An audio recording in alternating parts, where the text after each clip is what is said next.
Welcome in our channel knowledge plus. आज हम इस वीडियो में क्लास 8 के साइंस का chapter number 4 materials metal and non metals, इसका जो रिमेनिंग पार्ट है उसे दिखाएंगे हम इसमें, जिसके हम ऑलरेडी दो पहले ही वीडियोस बना चुके हैं। अगर अभी तक आपने हमारे दो वीडियो नहीं देखे हैं तो उसे ज़रूर देखें, हमारे चैनल को सब्सक्राइब करें। लीजिए अब आगे चलते हैं हम। तो यहाँ पे देखते हैं हम रिएक्शंस विद एसिड्स। ये हम आज इसमें कैरेक्टर पढ़ेंगे कि मेटल्स और नॉन मेटल्स के क्या बिहेव होते हैं एसिड के साथ, हम वो देखेंगे इसमें इस वीडियो में। इसके लिए हमारे पास एक एक्टिविटी है 4.6 एक्टिविटी आपके पास सामने दिखाई दे रही होगी स्क्रीन पे। तो वो एक्टिविटी हम अपने स्कूल में करेंगे और हम फिर एक्टिविटी करके ये 4.5 जो टेबल दे रखे हैं उसको फिल करेंगे। तो इस पे देखेंगे आखिर इसमें टेबल में है क्या है, और फिर देखेंगे इसमें A B C D E F। तो आपको टेस्ट ट्यूब लेने हैं। टेस्ट ट्यूब में हमें लेबल करना उन्हें A B C D E F, और A वाले में जैसे मैग्नीशियम रिबन भर दिया है, और B में एल्यूमिनियम, C में आयरन, D में कॉपर और E में चारकोल और F में सल्फर। तो यहाँ पर हम देखते हैं कि ये मैग्नीशियम है, एल्यूमिनियम है, आयरन है और कॉपर, ये तो मेटल्स हैं, और ये दो जो चारकोल है और सल्फर है ये नॉन मेटल्स हैं। तो इस बात को ध्यान रखेंगे। और जब हम चेक करेंगे यहाँ पर कि यहाँ पर हमने कौन कौन से एसिड रखे हैं, HCl हाइड्रोक्लोरिक एसिड और सल्फ्यूरिक एसिड, तो ये दोनों डाइल्यूट हैं। इन डाइल्यूट को हमने रखा हुआ है इसमें। तो अब हम जब चेक करेंगे इसमें क्या होता है इसमें रिएक्शन, वो देखेंगे कि जब हम ऑब्जर्वेशन करेंगे अपने लेबोरेटरी में, तो जब जो मेटल्स हैं, जो मेटल वाले होंगे, वो एसिड के साथ रिएक्ट होने पर गैस इवॉल्व करेंगे। उसका मालूम हमें तब पड़ेगा जब हम मैच स्टिक को, बर्निंग मैच स्टिक एक माचिस की तीली जलाएंगे और उस टेस्ट ट्यूब के माउथ पर लेकर के जाएंगे। क्योंकि इसमें हमें क्या करना है, जैसे हमने मैग्नीशियम रिबन वगैरह लिया है, उनमें धीरे धीरे हमें HCl से और सल्फ्यूरिक एसिड से लगातार रिएक्शन करवानी है। उनमें 5-5 ml हम हाइड्रोक्लोरिक एसिड टेस्ट ट्यूब में डालेंगे, फिर चेक करेंगे। तो उससे हमें पता पड़ेगा कि भाई जो पॉप साउंड बना रहे हैं तो वो मेटल्स हैं, और ये मेटल्स पॉप साउंड बनाएंगे, और ये हाइड्रोजन गैस को बताता है कि ये पॉप साउंड आखिर किसकी वजह से हुआ, ये हाइड्रोजन गैस की वजह से। तो नॉन मेटल्स में आप देखेंगे कि नॉन मेटल्स एसिड के साथ रिएक्ट नहीं करेंगे, वहाँ पर कोई भी न तो हाइड्रोजन गैस निकलेगी और न ही कोई पॉप साउंड बनेगा। आगे देखेंगे आगे क्या लिखा है इसमें, कॉपर डज नॉट, ये भी इंपॉर्टेंट पॉइंट है कि copper does not react with dilute hydrochloric acid. तो हाइड्रोक्लोरिक एसिड से उसका कोई रिएक्शन नहीं रहेगा, इवन ऑन हीटिंग। गर्म भी करेंगे हम उसके बाद भी उसका कोई रिएक्शन नहीं रहेगा, जबकि सल्फ्यूरिक एसिड के साथ वो रिएक्ट कर लेगा कॉपर। एसिड के साथ रिएक्ट के बाद अब हम देखेंगे रिएक्शन विद बेसेस। जैसे बेस हैं यहाँ पर एक्टिविटी 4.7 में देख सकते हैं आप, सोडियम हाइड्रोक्साइड दे रखा है एक, तो ये एक बेस है और हम इसका एक फ्रेश सॉल्यूशन बनाएंगे। इसके फ्रेश सॉल्यूशन के लिए हम यहाँ पर लेंगे सोडियम हाइड्रोक्साइड के कुछ पैलेट्स लेंगे और उन्हें पानी में डिज़ोल्व करेंगे। तो पानी में जब हम डिज़ोल्व करेंगे इसे, तो इससे इसका सॉल्यूशन तैयार होगा, और इसको हम फिर रिएक्शन कराएंगे एल्यूमिनियम फॉयल के साथ। तो जब हम एल्यूमिनियम फॉयल के साथ रिएक्ट कराएंगे और उसके माउथ पर भी हम, टेस्ट ट्यूब के माउथ पर भी बर्निंग मैच स्टिक लेके जाएंगे, तो वो बर्निंग जब हम लेके जाएंगे तो वहाँ पर भी पॉप साउंड क्रिएट होगा और ये पॉप साउंड हमें शो करेगा कि यहाँ पर हाइड्रोजन गैस प्रोड्यूस हो रही है। जब हम चेक करेंगे कि इस तरह से हमने देखा कि भाई मेटल्स जब किसी भी बेस के साथ जैसे सोडियम हाइड्रोक्साइड के साथ रिएक्ट करती है तो हाइड्रोजन गैस प्रोड्यूस करेगी। तो इम्पोर्टेंट क्वेश्चन है, reaction of non metal with base are complexes. तो इसमें कई कॉम्प्लेक्सिटी रहती है, काफ़ी जटिल होते हैं ये रिएक्शन, इन्हें हम हायर क्लासेस में पढ़ेंगे। डिस्प्लेसमेंट रिएक्शंस, तो डिस्प्लेसमेंट रिएक्शन क्या है उसे हम देखेंगे, नाम है डिस्प्लेसमेंट रिएक्शन। तो यानी कि डिस्प्लेस, कोई चीज़ अपनी जगह पे है और वो अपनी जगह को छोड़ चली जाएगी, उसे हम डिस्प्लेसमेंट कहते हैं। और इसी टाइप की डिस्प्लेसमेंट रिएक्शन होती है। तो इसके लिए हम ये एक्टिविटी 4.8 देखते हैं कि आखिर इसमें दिया क्या है। तो इसके लिए हमने यहाँ पर दे रखा है कि टेक 500 ml बीकर्स लेने हैं और आपको उस पर ABCDE लेबल करना है और उनमें 50 ml वाटर सभी बीकर में डालना है और उनमें each beaker 1 teaspoon of each substance as indicated, और उनमें हमें 1 टीस्पून फुल सब्सटेंस डालना है। तो देखेंगे हम ABCDE, तो ये हमें ABCDE सारे दिखाई दे रहे हैं। तो इस केमिकल रिएक्शन को देखते हैं आखिर इसमें होता क्या है, इस पर ध्यान देखेंगे। तो यहाँ पर बीकर A जो शो कर रहा है उसमें कॉपर सल्फेट है, कॉपर सल्फेट का सॉल्यूशन है और इसमें जिंक ग्रैन्युल्स इसमें हमने डाल दिए हैं। बीकर B में कॉपर सल्फेट सॉल्यूशन है और इसमें आयरन नेल डाल दिए गए हैं। C वाले में जिंक सल्फेट है और उसके साथ कॉपर रखा हुआ है, कॉपर डाला हुआ है।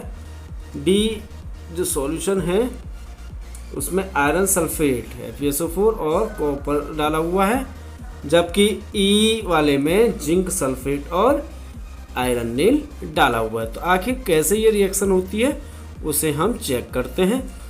तो उसके लिए हम देखते हैं कि जब हमने रिजल्ट फाइंड आउट किया तो यहाँ पर पहले वाले जो ए वाला है उसमें कॉपर सल्फेट था, लेकिन अब यहाँ पर जिंक सल्फेट हो गया, क्योंकि यहाँ पर जो जिंक था उसने इस कॉपर सल्फेट को में से कॉपर को अलग कर दिया। तो यानी कि अब जो नया बना, पहले था CuSO4 था और Zn था।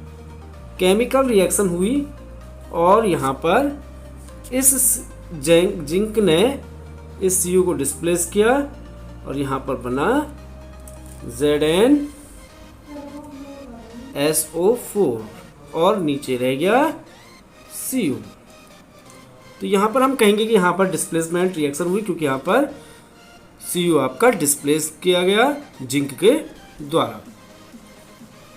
नेक्स्ट देखते हैं बी वाला, इसमें देखते हैं क्या हुआ है। कॉपर सल्फेट था और आयरन नेल थी।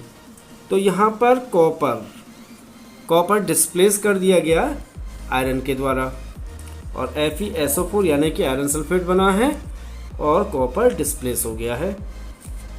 तो यहाँ पे भी डिस्प्लेसमेंट रिएक्शन हुई है। सी वाले में देखेंगे हम, यहाँ पे जिंक सल्फेट था और यहाँ पर कॉपर हमने उसमें मिक्स किया था। सी वाले में जब हमने आफ्टर द रिएक्शन देखी तो यहाँ पर नो चेंज लिखा हुआ, यानी कि जो जिंक है, जिंक सल्फेट में जिंक है, वो कॉपर के साथ रिएक्ट नहीं हो पाया क्योंकि वो उसे डिस्प्लेस नहीं कर पाया। तो यानी कि हम देखेंगे इस पे, इसे हम ऐसे शो करेंगे ZnSO4 प्लस Cu। तो यहाँ पर नो रिएक्शन नहीं होगी। क्यों नहीं होगी यहाँ पर? क्योंकि ये Cu इस Zn को डिस्प्लेस नहीं कर पाया। आखिर ये क्यों नहीं कर पाया उसका एक रीज़न है, क्योंकि अगर हम एक एक्टिविटी सीरीज होती है, अभी हम देखते हैं कि ये देखो हर मेटल्स की एक सीरीज है, उसकी पावर है, जिन्हें हम एक्टिविटी सीरीज में रखते हैं। इसमें सारे मेटल्स को हमने एक सीक्वेंस में रखते हैं। और कौन हाईली रिएक्टिव है, ये देख सकता हूँ, ये हाईली रिएक्टिव है, ये लेस रिएक्टिव हैं और ये मॉडरेट हैं। इसके एक्टिविटी के अकॉर्डिंग ही ये डिस्प्लेसमेंट रिएक्शन होता है और इस बात को आपको ध्यान से देखना है। बात करते हैं हम डी वाले बीकर की। यहाँ पर भी कोई रिएक्शन नहीं हो रही है, यहाँ पर भी CuFe को डिस्प्लेस नहीं कर पा रहा है। और ई वाले में देखते हैं जिंक सल्फेट, और आयरन इससे जिंक को डिस्प्लेस नहीं कर पा रहा है। यानी कि हम कह सकते हैं कि जो हमें यहाँ रिजल्ट मिला है वो क्या मिला है कि Cu यहाँ पे सबसे पहले जैसे था Cu और ZnSO4 बना हुआ है, तो जिंक ने CuSO4 को भी Cu हटा दिया है, जबकि यहाँ पर Fe ने CuSO4 को भी हटा दिया। लेकिन Cu न तो Cu आयरन को नहीं हटा पाया और Cu जिंक को भी नहीं हटा पाया। और हम देखते हैं कि भाई जो आयरन है वो जिंक को भी नहीं हटा पाया। तो इस तरह से हम देखते हैं कि कौन ज़्यादा पावरफुल है। तो यहाँ पर जो हमें दिखाई दे रहा है वो जिंक मोस्ट पावरफुल है, जबकि Cu लेस रिएक्टिव है। हम कह सकते हैं कि भाई यहाँ पर मोस्ट रिएक्टिव और लेस रिएक्टिव की बात चलती है कि कौन मोस्ट रिएक्टिव है, और यही रिएक्टिविटी सीरीज में शो किया जाता है कि कौन सा मेटल मोस्ट रिएक्टिव है और कौन सा लेस रिएक्टिव है। बस मैं उम्मीद करता हूँ कि आपको समझ में ये आ गया होगा। तो आगे बढ़ते हैं, टॉपिक को आगे लेते हैं।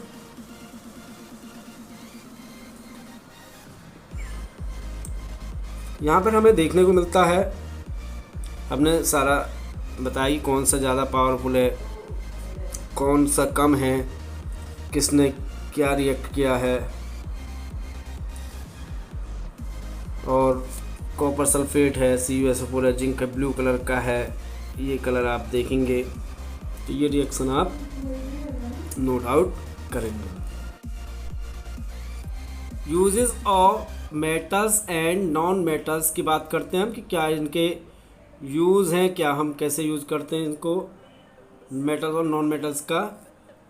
जैसे मेटल्स का यूज़ है मशीनरी बनाने के लिए, ऑटोमोबाइल्स, एरोप्लेन, ट्रेन बनाने के लिए, satellite, industrial gadgets, cooking utensils, water boilers बनाते हैं हम, क्योंकि ये मज़बूत होते हैं इसलिए हम इनका यूज़ करते हैं।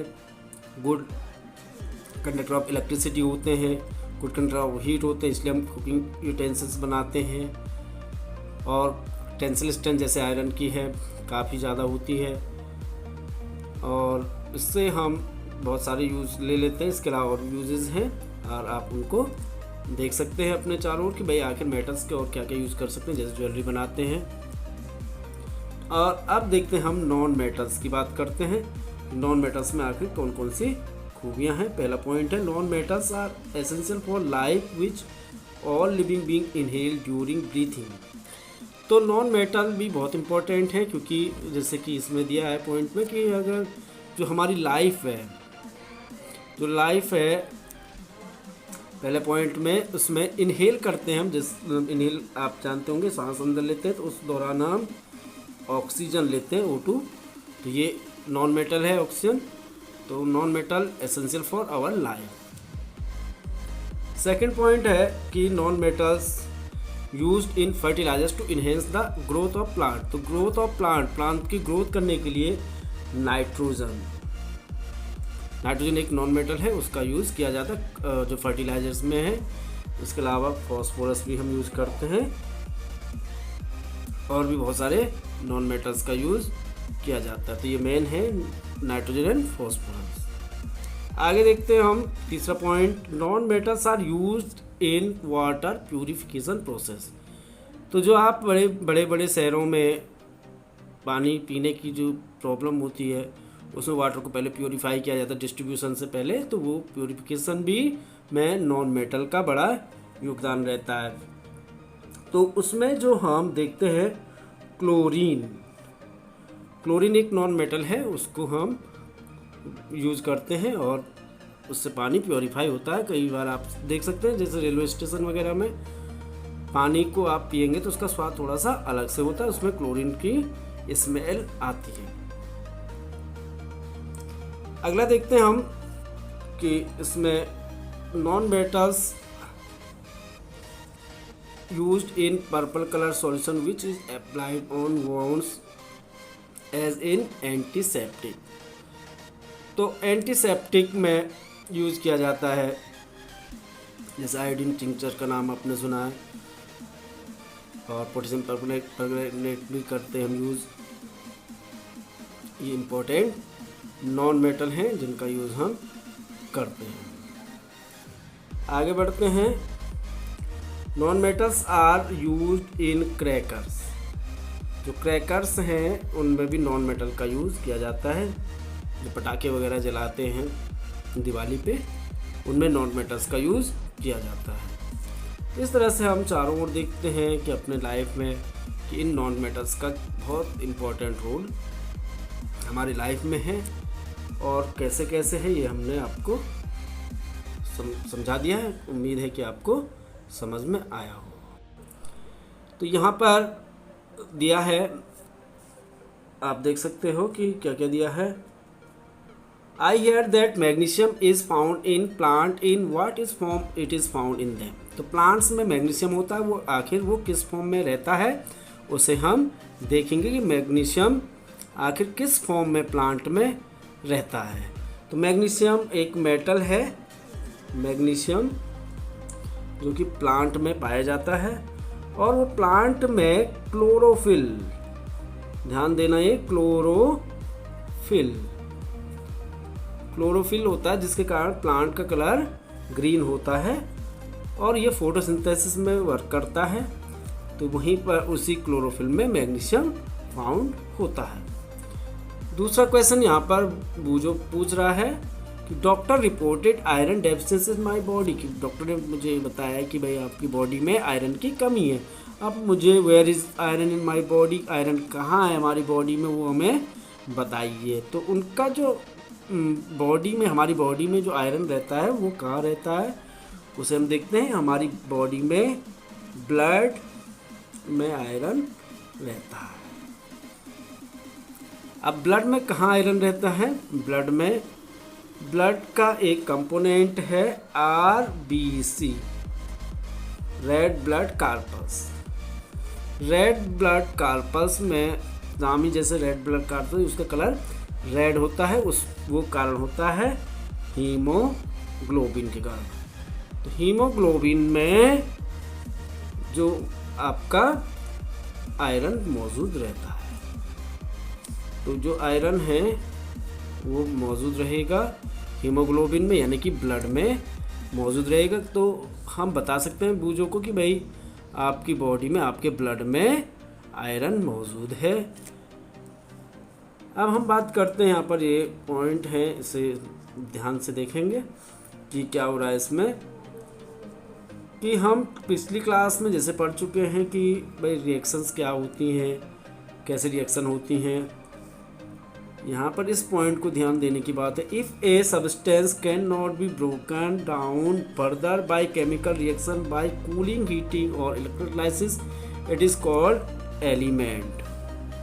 तो एलिमेंट क्या हैं? If a substance can not be broken down further by chemical reaction, तो वो सब्सटेंस, एक सब्सटेंस जो कि और ज़्यादा उसके टुकड़े हम नहीं कर पाएंगे, चाहे हम उसे कूल करें या हीट करें या इलेक्ट्रोलाइसिस करें, वो एलिमेंट कहलाएगा। उसी को हम एलिमेंट कहते हैं, तत्व कहते हैं। जैसे कि एक सल्फ़र एक एलिमेंट है, सल्फ़र एग्जाम्पल है। इसके अलावा एलिमेंट का एग्जाम्पल आयरन है, कार्बन है और इस बहुत सारे हमारे पास एलिमेंट, तो बहुत सारे नहीं, हमारे पास अभी तक जो साइंटिस्टों ने खोजे वो 118 एलिमेंट्स के बारे में उन्होंने मालूम किया है, जिनमें से 92 नेचुरली हैं और बाकी मैन मेड हैं, यानी कि साइंटिस्टों ने प्रोड्यूस किया है। इसके अलावा कार्बन है, ये एक एलिमेंट है। अब ये एलिमेंट किससे बने हुए रहते हैं? Smallest unit of an element is atom. तो जो स्मॉलेस्ट यूनिट है वही एटम है। तो what is atom? The smallest unit of an element. तो एक एलिमेंट अगर हम देखते हैं, जैसे आयरन की बात कर रहे हैं हम या कार्बन की बात कर रहे हैं, अगर हम उसके टुकड़े टुकड़े कर देंगे तो जो सबसे छोटा टुकड़ा मिलेगा दैट इज एटम, जिसके हम और ज़्यादा टुकड़े नहीं कर सकते हैं।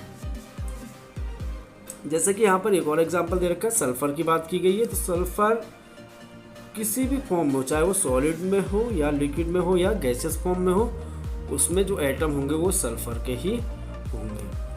तो हमारे यूनिवर्स में बहुत सारे वैरायटी ऑफ सब्सटेंस हैं, लेकिन वो सब लिमिटेड हैं, एलिमेंट्स लिमिटेड हैं, और वो 118 अभी बताई थी और उसमें 92 नेचुरल हैं, बाकी मैन मेड हैं। इनमें से मेटल्स ज़्यादा हैं, नॉन मेटल्स केवल 20 से कम हैं, और कुछ उनमें से मेटलॉइड्स हैं, क्योंकि हम पिछली वीडियो में उनके बारे में बता चुके हैं। इस तरह से हम मेटल्स, नॉन मेटल्स और मेटलॉइड्स की बात करते हैं। इसके साथ ही हमारा ये चैप्टर ख़त्म होता है। उम्मीद है कि आपकी समझ में आया हो, और हमारी वीडियो अगर आपको पसंद आई तो ज़रूर लाइक करें और आगे की वीडियोज़ आप देख सकें। इसके लिए हमारे चैनल को सब्सक्राइब करना ना भूलें।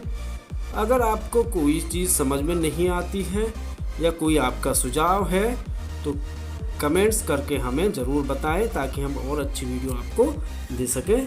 Thank you for watching our videos.